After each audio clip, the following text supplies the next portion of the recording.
wabarakatuh. Saya Muhammad Farus Saputra dengan NPM 2017051087 dari Ilmu Komputer A.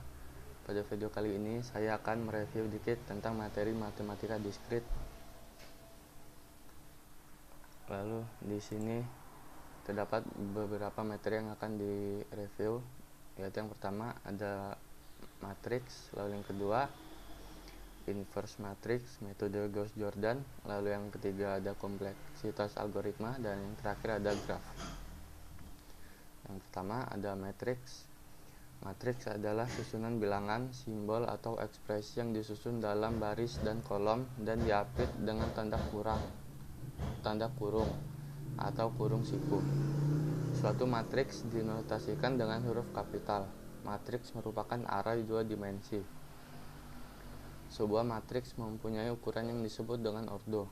Ordo matriks berbentuk M kali N dengan M baris dan N kolom. Lalu terdapat jenis-jenis matriks, yaitu yang pertama ada matriks baris, lalu matriks kolom, matriks nol, matriks persegi atau matriks bujur sangkar, matriks identitas, matriks diagonal, matriks segitiga atas, matriks segitiga bawah, dan matriks skalar. Lalu matriks transpos merupakan matriks yang mengalami pertukaran elemen dari kolom menjadi baris atau sebaliknya. Transpos dari matriks M dinyatakan sebagai MT. Sifat transpos matriks sebagai berikut. Lalu C di sini merupakan konstanta. Lalu operasi pada matriks yaitu penjumlahan dan pengurangan, perkalian skalar, perkalian dua buah matriks. Lalu di sini terdapat sifat-sifat pada matriks. Lalu ada determinan matriks. Determinan dinyatakan dengan det M atau M ini.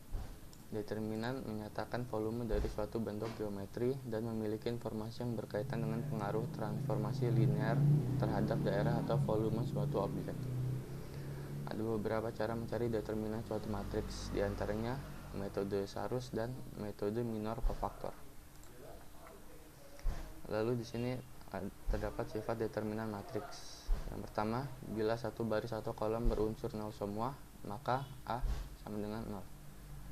Bila dua baris atau kolom pada masing-masing kolomnya atau barisnya berunsur sama, maka A sama dengan 0. Bila dua baris atau kolom bernilai sebanding, maka A sama dengan 0. Bila satu baris merupakan jumlah dari dua baris lainnya atau satu kolom merupakan jumlah dari dua kolom lainnya, maka A sama dengan 0. Bila kelipatan satu baris dijumlahkan dengan kelipatan baris lainnya menjadi baris lainnya lagi, atau kelipatan satu kolom dijumlahkan dengan kelipatan kolom lainnya menjadi kolom lainnya lagi, maka A sama dengan 0.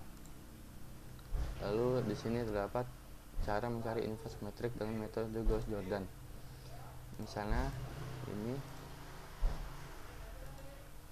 lalu sini. Lalu yang berikutnya ada kompleksitas algoritma. Sebuah algoritma tidak saja harus benar, tetapi juga harus mangkus atau efisien, yang mana itu merupakan algoritma yang bagus.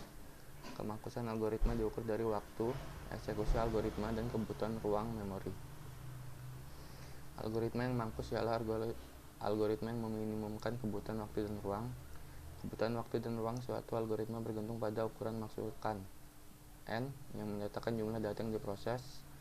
Kemangkusan algoritma dapat digunakan untuk menilai algoritma yang bagus dari sejumlah algoritma penyelesaian masalah. Lalu berikutnya ada model perhitungan kebutuhan waktu. Menghitung kebutuhan waktu algoritma dengan mengukur waktu sesungguhnya dalam 1 detik ketika algoritma dieksekusi oleh komputer bukan cara yang tepat. Alasannya, setiap komputer dengan arsitektur berbeda mempunyai bahasa mesin yang berbeda. Waktu setiap operasi antara satu komputer dengan komputer lain tidak sama. Kompiler bahasa program yang berbeda menghasilkan kode mesin yang berbeda. Waktu setiap operasi antara kompiler dengan kompiler lain tidak sama. Model abstrak pengukuran waktu atau ruang harus independen dari pertimbangan mesin dan kompiler apapun. Besaran yang dipakai untuk menerangkan model abstrak pengukuran waktu atau atau ruang ini adalah kompleksitas algoritma. Ada dua macam kompleksitas algoritma, yaitu yang pertama kompleksitas waktu dan kompleksitas ruang. Kompleksitas waktu T dalam kurung N diukur dari jumlah tahapan komputasi yang dibutuhkan untuk menjalankan algoritma sebagai fungsi dari ukuran masukan N. Lalu kompleksitas ruang S dalam kurung N diukur dari memori yang digunakan oleh struktur data yang terdapat di dalam algoritma sebagai fungsi dari ukuran masukan N. Dengan menggunakan besaran kompleksitas waktu dan ruang algoritma, kita dapat menentukan laju peningkatan waktu yang diperlukan algoritma dengan meningkatnya ukuran masukan N.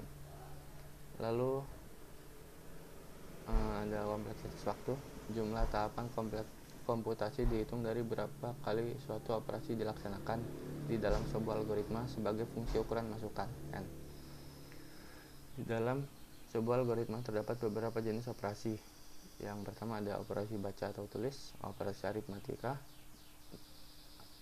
tambah, kurang, kali, bagi, operasi pengisian nilai, operasi pengaksesan elemen larik atau array, operasi pemanggilan fungsi atau prosedur, dan lain-lain. Lalu kompleksitas waktu dibedakan atas 3 macam. Yang pertama ada Tmax, yaitu kompleksitas waktu untuk kasus terburuk. Lalu ada Tmin, yaitu kompleksitas waktu untuk kasus terbaik. Ada T average, yaitu kompleksitas waktu untuk kasus rata-rata. Lalu yang terakhir ada graf. Graf digunakan untuk mempresentasikan objek-objek diskrit dan hubungan antara objek-objek tersebut. Representasinya objek, nokta, bulatan atau titik. Untuk hubungan antara objek itu garis. Graf J didefinisikan sebagai pasangan himpunan VE, ditulis dengan notasi G sama dengan VE. V di sini merupakan himpunan tidak kosong dari simpul-simpul vertis atau node. Lalu E di sini merupakan himpunan sisi edge atau arcs yang menghubungkan sepasang simpul. Lalu terdapat graf trivial. Graf trivial adalah graf hanya mempunyai satu buah simpul tanpa sebuah sisi. Simpul pada graf dinomori dengan huruf A, B, sampai Z atau bilangan 1, 2, dan seterusnya, atau huruf dan bilangan, misalnya A1, A2, dan seterusnya. Sisi yang menghubungkan simpul U dan simpul V dinyatakan dengan pasangan UV atau dinyatakan dengan E1, E2, dan seterusnya, sehingga dapat ditulis E sama dengan UV. Lalu yang terakhir ada jenis-jenis graf berdasarkan ada atau tidaknya gelang. Yang pertama graf sederhana atau simple graph. Lalu yang kedua graf tak sederhana atau unsimple graph. Ada dua macam graf tak sederhana.